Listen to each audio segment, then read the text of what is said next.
에제키엘서 18장. 하느님의 정의와 개인의 책임. 주님의 말씀이 나에게 내렸다. 너희는 어찌하여 이스라엘 땅에서 아버지가 신 포도를 먹었는데 자식의 이가 시다는 속담을 말해 대느냐? 주 하느님의 말이다. 내가 살아있는 한 너희가 다시는 이 속담을 이스라엘에서 말하지 않을 것이다. 보아라, 모든 목숨은 나의 것이다.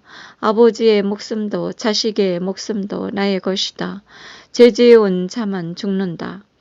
어떤 사람이 의로워서 공정과 정의를 실천하면 곧 산 위에서 음식을 먹지 않고 이스라엘 집안의 우상들에게 눈을 들어 올리지 않으며 이웃의 아내를 더럽히지 않고 달거리하는 여자를 가까이 하지 않으며 사람을 학대하지 않고 빚 담보로 받은 것을 돌려주며 강도짓을 하지 않고 굶주린 이에게 빵을 주며 헐벗은 이에게 옷을 입혀주고 별일을 받으려고 돈을 놓지 않으며 이자를 받지 않고 불의에서 손을 떼며 사람들 사이에서 진실한 판결을 내리면서 나의 규정들을 따르고 나의 법규들을 준수하여 진실하게 지키면 그는 의로운 사람이니 반드시 살 것이다. 주 하느님의 말이다. 이 사람이 아들을 낳았는데 그 아들이 폭력을 휘두르고 남의 피를 흘리며 다음과 같은 것을 가운데 하나라도 저지르면 곧 아버지는 이런 것을 하나도 저지르지 않았다 하더라도 그 아들이 산 위에서 음식을 먹거나 이웃의 아내를 더럽히거나 가련한 이와 가난한 이를 학대하거나 강도짓을 하거나 담보로 받은 것을 돌려주지 않거나 우상들에게 눈을 들어 올리며 역겨운 짓을 하지 않거나 별일을 받으려고 돈을 내놓거나 이자를 받으면 아들이 살 것 같으냐? 그는 살지 못한다. 이 모든 역겨운 짓을 저질렀으니 그는 반드시 죽어야 한다. 그가 죽은 책임은 자신에게 있다.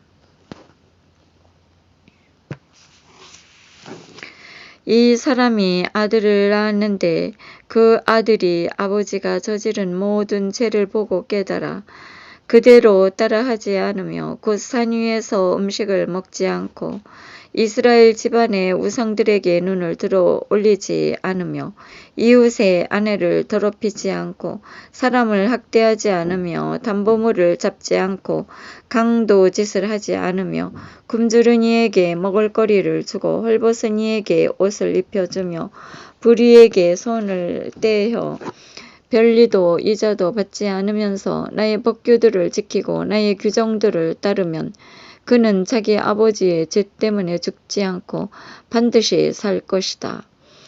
그렇지만 그의 아버지는 난폭한 짓을 하고 형제에게 강도 짓을 하며 자기 백성 가운데서 좋지 않은 짓을 하였으므로 자기 죄 때문에 죽을 것이다.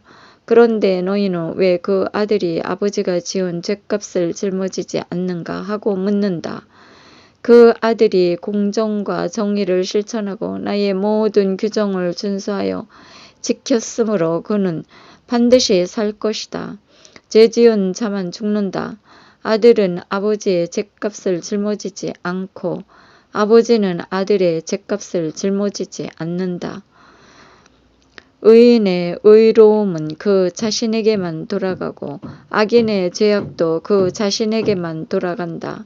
그러나 악인도 자기가 저지른 모든 죄를 버리고 돌아서서 나의 모든 규정을 준수하고 공정과 정의를 실천하면 죽지 않고 반드시 살 것이다.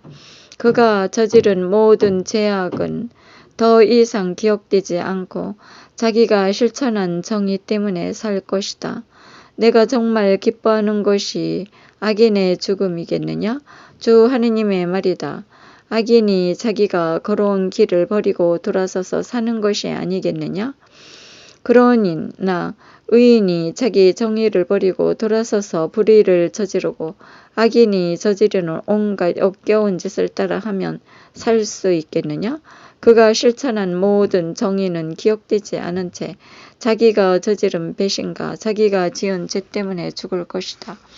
그런데 너희는 주님의 길을 공정하지 않다고 말한다. 이스라엘 집안아, 들어보아라. 내 길이 공정하지 않다는 말이냐? 오히려 너희의 길이 공정하지 않은 것이 아니냐? 의인이 자기 정의를 버리고 돌아서서 불의를 저지르면 그것 때문에 죽을 것이다. 자기가 저지른 불의 때문에 죽는 것이다. 그러나 악인이라도 자기가 저지른 죄를 버리고 돌아서서 공정과 정의를 실천하며 그는 자기 목숨을 살릴 것이다.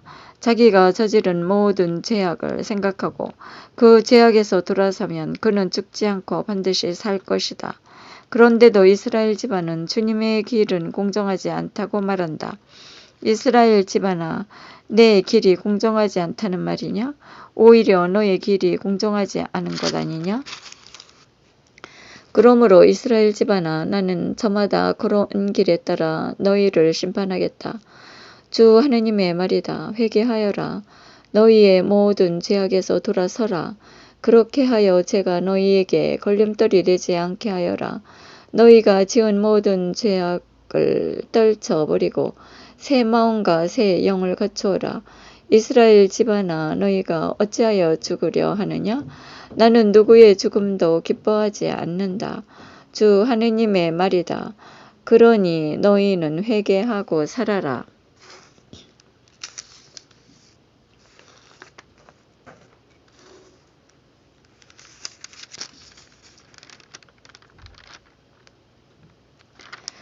에제키엘서 19장.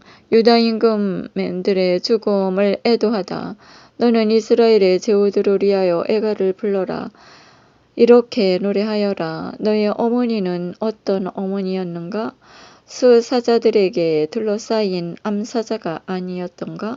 힘센 사자들 틈에 누워 새끼들을 돌보던 암사자였다네. 그가 새끼들 가운데에서 하나를 키웠건만 힘센 사자가 되어 사냥하는 것을 배우고는 사람들을 잡아먹자 민족들이 그 소식을 듣고 함정을 파서 그를 잡아 갈고리에 꿰어 이집트 땅으로 끌고 갔다네. 암사자는 제 희망이 어리석었음을 그것이 꺾였음을 보고 새끼들 가운데서 또 하나를 골라 힘센 사자로 내세웠건만 수사자들 사이로 드나들며 힘센 사자가 되어 사냥하는 것을 배우고는 사람들을 잡아먹으며 궁궐들을 부수고 성읍들을 황폐하게 하니 그가 으르렁대는 소리에 땅과 그 안에 있는 것들이 모두 즐겁하였네. 그러자 민족들이 그를 치려고 사방 여러 곳에서 몰려와 그 앞에 그물을 치고 함정을 파서 그를 잡아 갈고리에 깨어 우리에 넣고 바빌론 임금에게 끌고 가 요새에 가두고는 그의 목소리가 다시는 이스라엘 산에 들리지 않게 하였네. 너의 어머니는 물가에 심긴 포도밭의 포도나무 같았지.